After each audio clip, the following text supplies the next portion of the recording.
Hello and welcome to another video from the Fantasy Legion. Got Sean with me. We're doing 2020 player profiles. You all right? Yeah, very good. Yeah, I believe you're picking another guy from Arizona here, aren't you? Yeah, we're going on to, because this is going to be a big sort of, how you call this could really define your fantasy season. We're talking Deandre Hopkins. Obviously, he's moved quarterbacks and moved teams. He's now with A the. lot of people don't like this, do they? They I think am very it's worried. too. I've got to admit, Yeah. I'm one of them. I'm not worried about it. Yeah, I'm not worried about it at all. I think it's. I think sometimes when players move teams, you got to be concerned. But this is a very different player. This is DeAndre Hopkins. There are wide receivers that can move teams and be successful. I mean, it has happened before. I mean, what are people worried about? Look at the quarterbacks that DeAndre Hopkins had thrown in the ball just last season. I mean, I think he had 5. I mean, he was still elite. I mean, sure, they affected his overall stats, I'm sure. And it wasn't a great year for wide receivers in general. But let's be honest, this is Kyler Murray, a very explosive team down there in Arizona, playing on a surface that is absolutely sorted for a guy who's this dangerous, who's this bullish, who can go up and get the ball, attack the point. It's just such a great playing surface for him and his ability to cut and get open.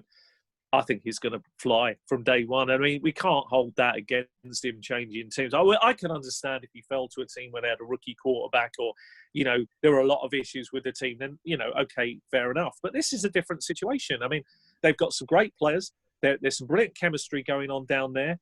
Everybody seems to be getting on really well. DeAndre Hopkins is apparently fitted in like a glove. Him and Kyler have been working when they've been allowed to. From all accounts from DeAndre, he said he hasn't skipped a beat. If he's telling me that, it's good enough for me. I'm happy with that. I don't want to overpay the price, and I think people are a little put off. So he's fallen a little.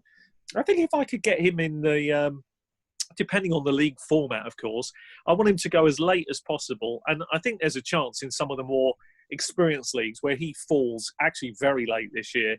So he could be, he could be very underrated this season and fall very late. So I'm happy with that. I don't mind that. Yeah, like you say, the doubt might cause him to fall, quite a few places below where he normally go. Yeah, I mean, he has played with people like Savage and Osweiler. I suppose Kyler Murray is a big step up from those. He's never had team and the chemistry with obviously that needs working out, but he is a special player, isn't he? Special. Some of the catches, he's always open. They've got some other receivers as well in Kirk and Larry Fitz, who's a legend. I mean, you can't really double team him too much. But the thing is how many attempts will be thrown his way there in Arizona? It is a high octane all go offense, right? That's built around. They've been putting in a lot of RPO plays. This is going to be an excellent opportunity for him on a playing surface that is perfectly suited for his abilities. I mean, I know from going out and trying out with different wide receivers on different surfaces, what the difference is for some of them. And I can tell you now, the ability to cut and get open, it's so difficult to stop and turn on that surface. It's going to suit the wide receivers beautifully because once, they know where they're going to go, the corners and safeties don't. They have to adjust, and adjusting means often lost footwork.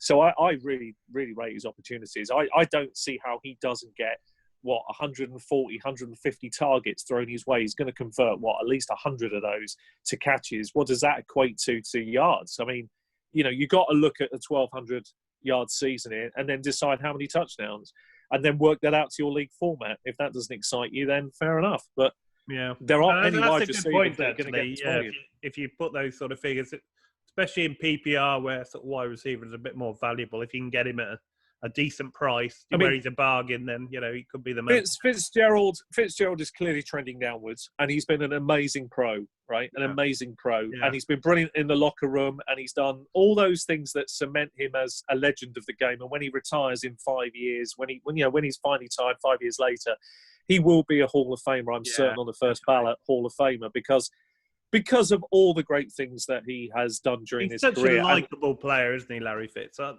always had He's the one that says the best things about DeAndre Hopkins, about, how he's come in and how he feels, he's added chemistry to the locker room. And those are the kind of players I trust. Yeah. Those are the people. he doesn't seem to cause any drama. Not like your Beckhams and a few of the other wide receivers who are a bit of prima donnas. Antonio Brown has been another great players, but they come with baggage, don't they? Whereas there's another. Sorry to butt in here, Al, but it's really important because I will forget it. It's such an important point if people are erring and are not sure, right? So another thing that Larry Fitzgerald said many years ago, and he said this repeatedly, was that if you've got nothing nice to say about somebody, don't say it. So he's an old school professional who won't give you coaches speak. If he hasn't got anything to say, he will just say, look, I've got nothing to add on this. But when pushed, when asked, all he's ever done is say the positives about DeAndre Hopkins coming in. I don't think he has to say them if he doesn't want to. He's not going to say something he doesn't believe in. So I really believe if he's telling me that, that's good enough for me. And why that is important is he's doing, I think DeAndre Hopkins has got a chip on his shoulder, actually. I know he's always played that way, but right now I feel he feels disrespected. Those are the kind of players I love in fantasy because they often think, yeah, I'm going to come in and show everybody what I'm all about. I'm going to re-establish myself here as the number one wide receiver. They look at fantasy. They look at where their ADPs fall, these guys, those that are really interested, and they motivates them.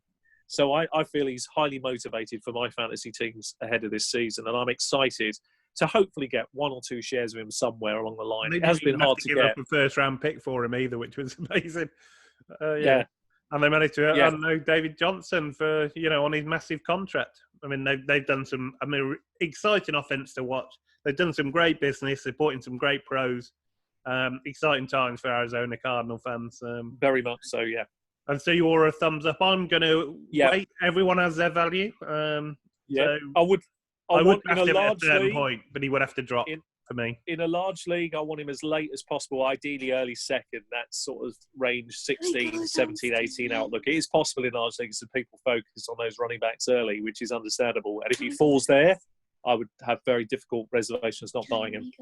Okay. Well, thanks very much for your thoughts as always, Sean. Thanks for watching. Give us a thumbs up if you've enjoyed the video and subscribe to see more. Thanks very much.